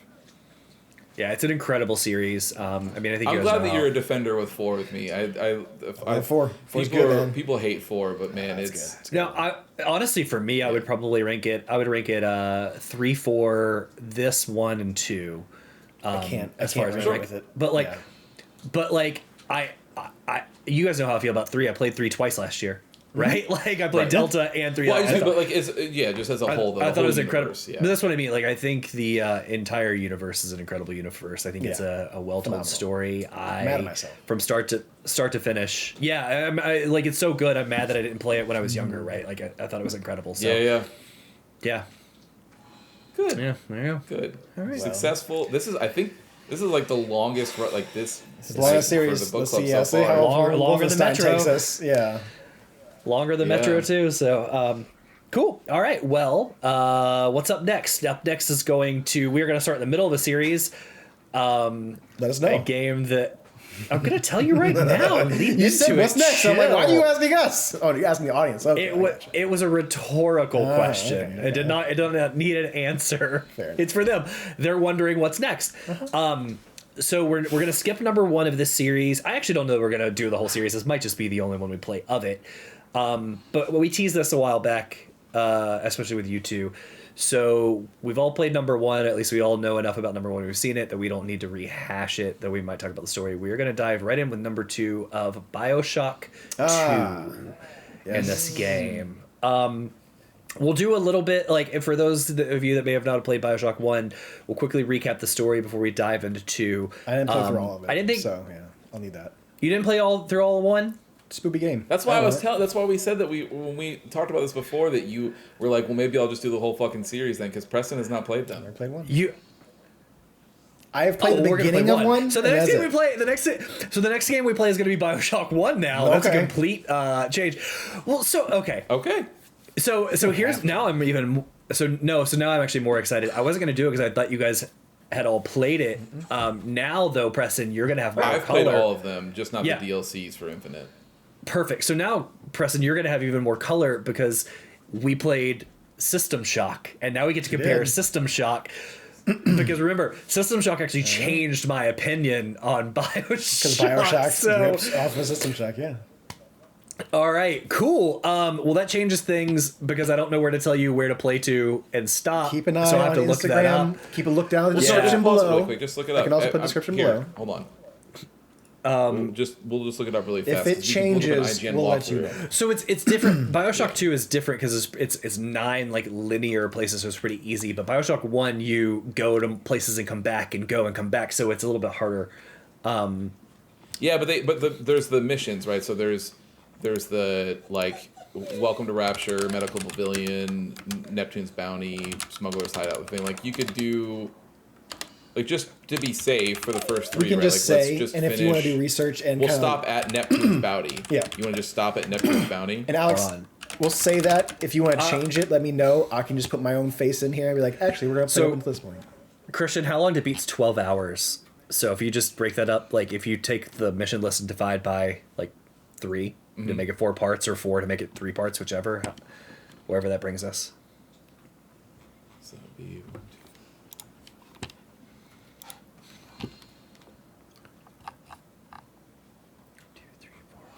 2. So we'd be stopping at Smuggler's Hideout. Are we doing 3 or 4 parts, Christian? 13.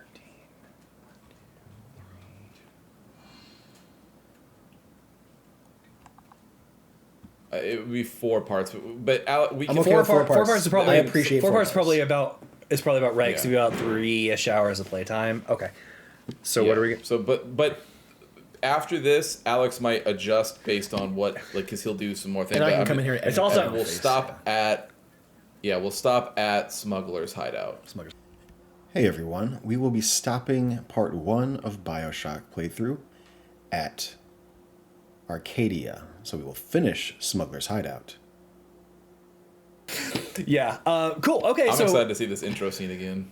I'm excited to. Okay. So now I'm even more excited to play this because I thought we'd all done it. And now I know Preston does it. But I've also recently looked at some I watched a speed run. There's some little tricks I'm excited to try. You're fuck around. To see. Right, Yeah, I'm gonna screw around. are. And I have it on the PS3.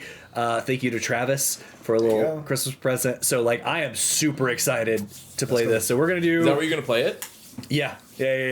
Cool. Okay. So it's on our Steam Family Share if you want it. I also have the physical edition, which I'm going to play physically. So Bioshock 1, we're going to stop.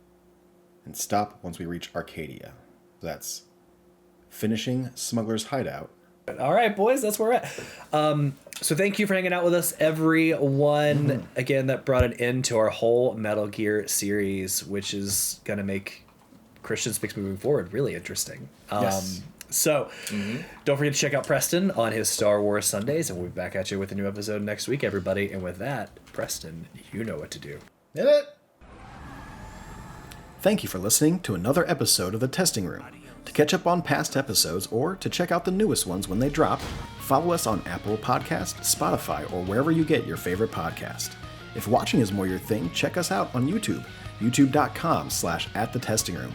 Or watch us live on twitch.tv/testingroomlive. To leave comments or ask questions, you can follow us on Instagram @testingroompod, leave a comment on YouTube, or send them in to testingroompod@gmail.com. See you next time.